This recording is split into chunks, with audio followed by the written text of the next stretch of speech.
On dit que toute semence qui est semée ne meurt pas, ne peut pas se multiplier. Oui ou non? La semence de maïs là, quand tu sèmes là, ça fait quoi d'abord? Ça meurt. Avant de se multiplier, pour que Dieu ait des enfants, il a semé son fils qui est mort, il est ressuscité et il s'est multiplié.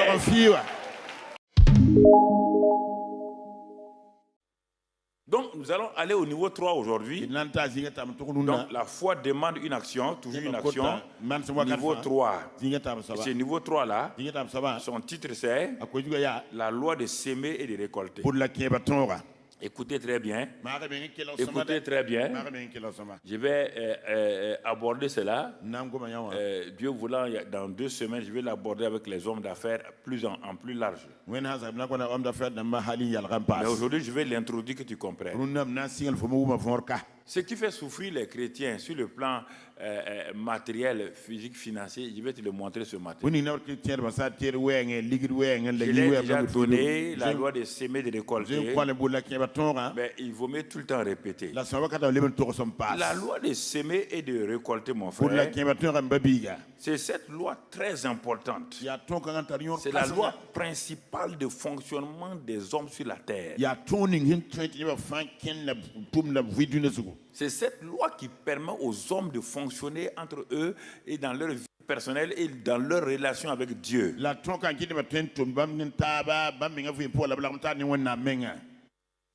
On dit la loi de s'aimer et de récolter, ou la loi de donner et de recevoir. Même les capitalistes, ont regardé ça et ils ont copié. Et ils ont mis dans leur économie, ils ont appelé ça la loi de l'offre et de la demande. La loi de l'offre et de la demande. C'est quoi, voilà, les économies sont prises. C'est la loi de s'aimer et de récolter. Écoutez-moi ce matin-là. Je ne suis pas là pour vous manipuler. Non, non mon frère. Je ne suis pas là pour vous manipuler. Vous manipulez pourquoi? Vous, des gens intelligents, on peut vous manipuler. Je ne suis pas là pour vous tromper. Comment un homme de 75 ans va essayer de vous tromper pour faire quoi? Je ne vous demande pas votre argent. Je vous enseigne à aller de l'avant. Vos affaires sont en train de tourner en rond. Ça ne marche pas. Vous n'avez même pas à manger. Vous n'avez rien. On veut vous apprendre des choses. Vous dites qu'on veut vous manipuler. Vous manipuler pour faire quoi? Donc, tout ce que les principes, ces principes que les églises américaines ont appliqués là, ils manipulaient les Américains. Non.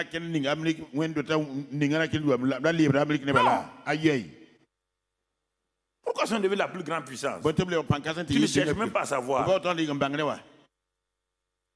Quand ils sont arrivés en Amérique, qu'est-ce qu'ils ont fait? Pour leur entreprise, pour commencer une entreprise, qu'est-ce qu'ils faisaient? Ils ont compris la parole de Dieu. Les capitalistes ont compris. Mon ami, la loi de l'offre et de la demande. Ou encore, de toute forme, l'investissement. Si tu veux, tu investis et tu récoltes. Le monde l'applique. Les capitalistes l'appliquent et vous ne dites pas que les capitalistes vous manipulent. Quand c'est moi, vous dites qu'on veut vous manipuler. Vous vous manipulez pour faire quoi? Toi-même, tu as quoi? Tes pauvres petits millions là. Moi, je te manipule. Millions, bon, avec Bahama. Oui, c'est ça. Non, je préfère parler. Si vous venez là, soyez honnête. Votre cœur doit être honnête avec vous-même. Votre cœur là, ça doit être honnête avec vous-même. Comprenez? Donc, regardez, dans Genèse 1, dans Genèse 1, qu'est-ce qu'il te dit? Genèse 1, verset 11, on peut le voir, Genèse 1, verset 11, Dieu dit que la terre produise de la verdure, de l'herbe portant de la sémence, des arbres fruitiers donnant du fruit selon leur espèce, et ayant en eux leur sémence. Et cela fut ainsi. La terre produisit de la verdure, verdure, de l'herbe portant de la sémence selon son espèce, et des herbes donnant du fruit ayant en eux leur sémence selon leur espèce. Dieu vit que cela était bon. Tu comprends? Le mot sémence partout. Dieu a commencé par ça. Les animaux, la végétation, tout. C'est une loi importante, une loi qui gère toute la terre, les relations entre les hommes. Sur le plan spirituel, sur le plan physique, sur le plan moral, sur le plan financier, cette loi-là est dans tous les domaines. Je vais le développer avec les hommes d'affaires du plein évangile le 26, samedi 26. Samedi 28, homme d'affaires du plein évangile d'en bas. Tu comprends? Donc aujourd'hui, qu'est-ce qu'on veut voir? Nous avons dit que la foi demande toujours une action. Donc la loi de semer et de récolter, c'est notre application aujourd'hui. C'est notre leçon de choses comme on fait à l'école primaire. Leçon de choses. Mon frère, ma soeur. Donc cette loi-là affecte tous les aspects, les domaines de la vie sur terre. Les semences peuvent être des paroles. Les paroles sont des semences. L'amour est une semence. Le pardon est une semence. L'honneur, honorer quelqu'un est une semence. La miséricorde est une semence. Les gens ne savent pas. Ah, tu dis il n'y a pas d'amour. Toi, tu n'as jamais semé l'amour. Regarde ta vie. On ne m'aime pas. C'est normal. On ne peut pas t'aimer. Tu n'aimes pas les gens. Comment tu veux qu'on t'aime? Tu n'as jamais semé la semence d'amour. Sème la semence d'amour, tu verras. Tu n'honores pas les gens. Tout le temps, tu es assis, c'est pour mal parler des gens. Mal parler de tes pères. Mal parler de tes mères. C'est pourquoi on ne t'honore pas aussi. Tu ne connais pas la joie du pardon parce que tu ne pardonnes pas. Ce sont des semences. Toute la loi de semer et de récolter, c'est ça qui gère toute la terre.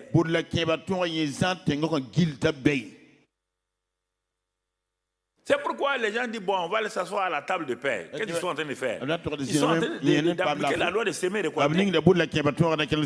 Ils vont donner pour recevoir. Pour qu'il y ait la paix. Il n'y a pas de paix s'il n'y a pas de loi de semer et de récolter. Ceux qui ont été offensés, on demande pardon, et ils pardonnent, et résultat la paix. On récolte la paix. Cette loi a été donnée à Dieu partout.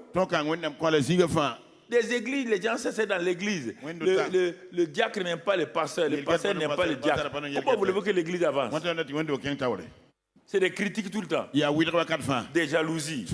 La jalousie est une semence. Si tu sèmes la jalousie, mon ami, tu vas récolter beaucoup de choses. La loi de semer et de récolter. Regardez Dieu lui-même. Dieu est Dieu, tout puissant. Et brusquement, il nous révèle un aspect de sa nature. Dieu Père. Alors, comment Dieu Père, comment il va faire? Comment il va faire? Comment Dieu qui peut être Père, là, qu'est-ce qu'il va faire? Il a donné, il a sémé son fils. Pour te récolter, toi et moi. Il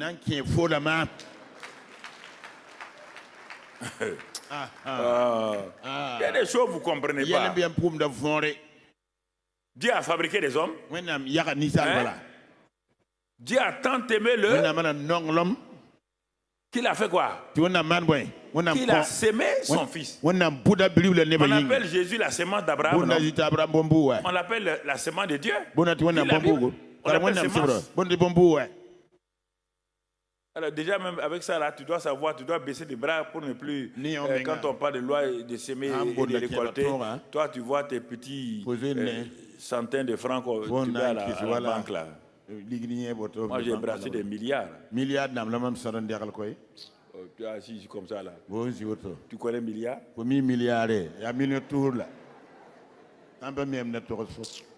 Donc comme ça. 10 000 que tu gagnes là. C'est ça le problème des gens.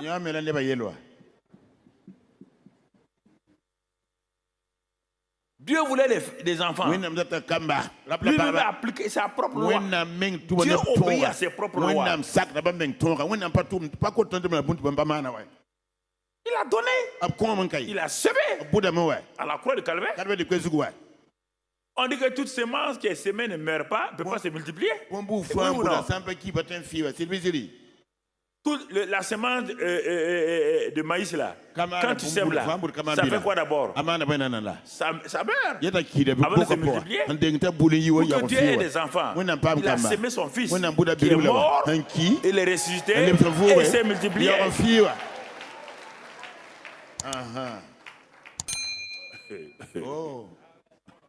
Mais quand tu comprends ça, moi, c'est pourquoi je n'ai pas de problème avec quelqu'un. Je ne veux pas te jalouser.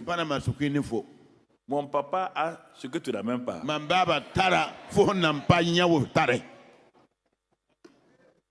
C'est ça. Tu ne veux pas les enfants, non? Un petit enfant.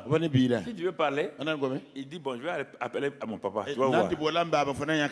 Même si son papa est petit comme ça, il va l'appeler. Il croit que son papa peut frapper tout le monde. Mais moi, mon papa là, frappe tout le monde. Mais il ne fait pas comme ça. Non, c'est la connaissance de Dieu là qui te donne l'assurance. On va faire ceci. Nous sommes telle dénomination. Notre doctrine c'est ça. Et après, regarde comment tu es là. La doctrine est comme ça. Ça te donne quoi? Tu connais Dieu? Toute la question est là. Toute la question est là. Donc vous voyez, la loi de semer et de récolter, Dieu en est le premier applicateur. Tu comprends? Il a tant aimé le monde qu'il a donné son fils unique. Alors, mais quand on regarde, pour comprendre ça, il y a quelques passages que je veux donner encore. Allons dans Ésaïe 55, par exemple. Ésaïe 55, et au verset 11 que nous connaissons. Nous connaissons ça. Ainsi en est-il de ma parole qui sort de ma bouche. Dieu dit que lui va s'aimer. Il sème quoi? La parole. Si on regarde la parabole de semeur, Jésus dit un semeur sorti pour s'aimer. Il dit la semence là c'est la parole. Donc ici déjà, on te dit, ainsi en est-il de ma parole qui sort de ma bouche. Écoutez-le, c'est Dieu qui parle. La parole que j'ai sémée là, elle ne retourne point à moi sans effet, sans avoir à exécuter ma volonté et accomplir mes desseins. Dieu dit, il n'y a pas une semence qui peut être semée. En tout cas, si le sol est bon, sans effet, sans exécuter pourquoi on l'a semé et accompli ses desseins. Les desseins qui sont liés au cultivateur. Là. Tu comprends? Parce qu'il a pris le naturel. Il a pris le naturel avec la pluie. Il a dit quoi? Il dit la pluie parfois. Si on a pris le verset 10, je crois. Le verset 10. Comme la pluie et la neige descendent des cieux, Dieu dit va t'asseoir. Prends ta chaise. Quand il pleut là, va voir comment la pluie descend. Près d'un champ. Comme la pluie et la neige descendent des cieux et n'y retournent pas sans avoir arrosé.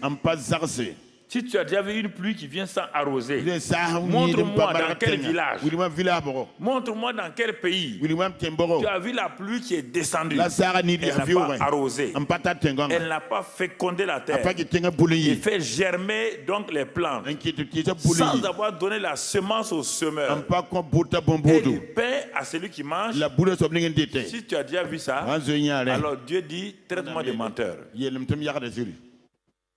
Pourquoi vous ne voulez pas prendre... Dieu parle le naturel et le spirituel. Les deux vont ensemble. C'est pourquoi il a plu la pluie. Et maintenant, il prend sa parole. N'importe quel paysan, tu peux lui dire, moi je suis ingénieur agronome. J'ai fait l'école sur l'agriculture, tout. Et tu dis à ce papa-là, moi je crois. Nous maintenant, ce qu'on a appris à l'école, que la pluie peut descendre sans arroser le sol, sans féconder, sans germer. Le papa là-bas s'est levé, il y a un nouveau fou dans le village. Il y a un nouveau fou dans le village. Parfois les chrétiens sont des fous. Dieu a dit, puis Dieu, mais on ne comprend pas Dieu. Tu ne comprends pas. Toi, tu veux comprendre Dieu. Tu te comprends toi-même. Tu ne comprends pas Dieu. On a fait comme ça là. Tu as fait comme ça là. Tu es sûr. Ce que Dieu a dit de faire, tu as fait. Toi, tu crois parce que tu as un problème seulement, tu pleures. Enlève tes deux yeux là posés. Dieu ne va pas t'aider. Dieu n'a pas dit que si quelqu'un pleure, enlève ses yeux posés, Dieu va l'aider. La foi. Tu me regardes comme ça là. Même la maman qui vend galette là, en allant te coucher devant elle, pleurer, elle va te donner galette. Elle va te dire biga, donne l'argent. Donne l'argent. Vous croyez qu'il s'agit d'aller pleurer seulement? Qu'est-ce que tu as semé?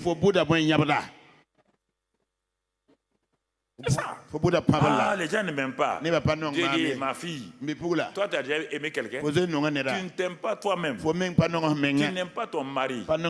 Même tes enfants, tu ne les aimes pas. Comment tu veux qu'on t'aime? Donne l'amour.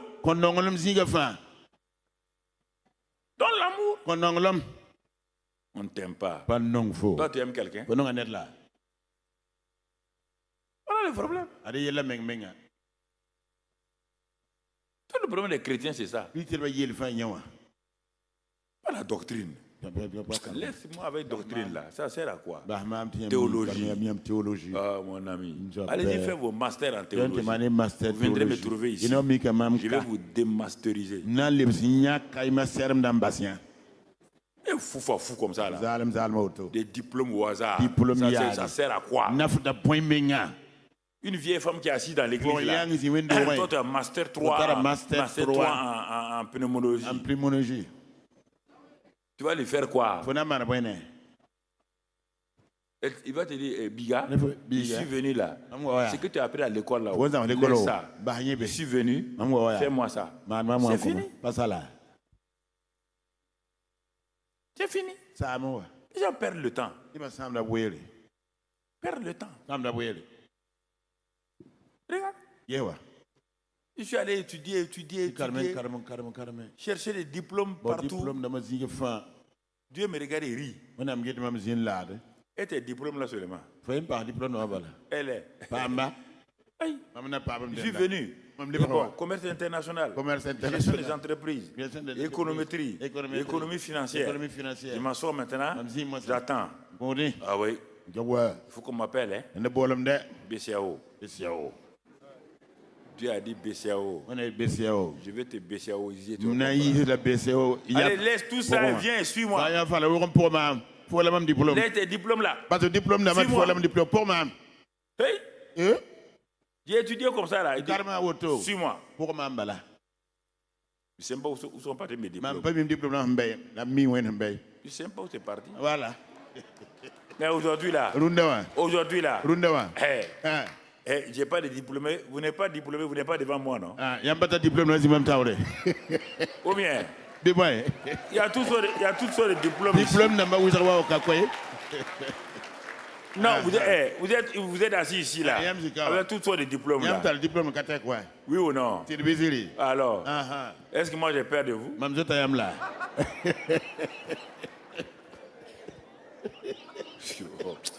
Laissez-moi avec les diplômes PhD. Laissez-moi ça. Ça a influencé Jésus, ça. Quand docteur Nicodème est venu devant Jésus, ça a influencé. Jésus lui a dit, si un homme est né de nouveau, il n'entre pas dans le royaume des cieux. Un docteur d'Israël. Il réfléchit comme un pied. Bête comme ça là. Il dit, il faut que je retourne dans le ventre de ma mère. Vous avez entendu? Tout un docteur. Il veut retourner dans le ventre de sa mère. Or sa mère est poussière depuis 15 ans. Il va retrouver sa mère là-haut. Vous voyez comment les docteurs aucune corrélation entre votre vie et choses. Le coefficient de corrélation est égal à 0,0000. Il n'y a rien. Il n'y a rien.